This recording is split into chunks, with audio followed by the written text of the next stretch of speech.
ఆంజనేయ స్వామి చిన్నప్పుడే రాముల వారిని కలిశాడట.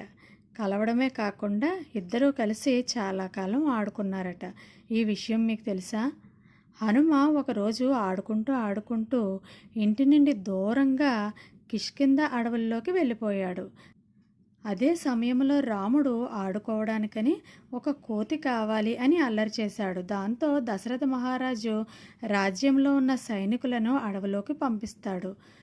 సైన్యం పక్కనే ఉన్న కిష్కింధ అడవుల్లోకి వెళ్ళి కొన్ని కోతులను తీసుకొని వస్తారు. కానీ రాముడు వాటిని చూసి, నేను కోరింది ఈ కోతి కాదు అని మరలా ఏడుస్తాడు. అప్పుడు వశిష్ఠ మహర్షి దశరథ మహారాజుకి ఒక ఉపాయం చెప్తాడు.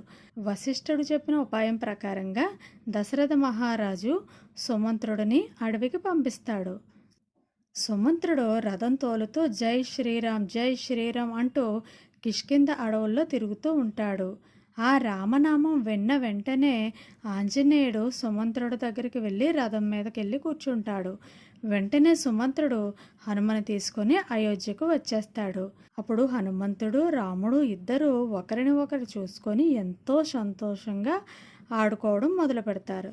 అలా కొన్ని రోజులు కలిసిమెలిసి ఆడుకున్న తర్వాత ఒకరోజు అయోధ్యకు విశ్వామిత్రుడు వస్తాడు.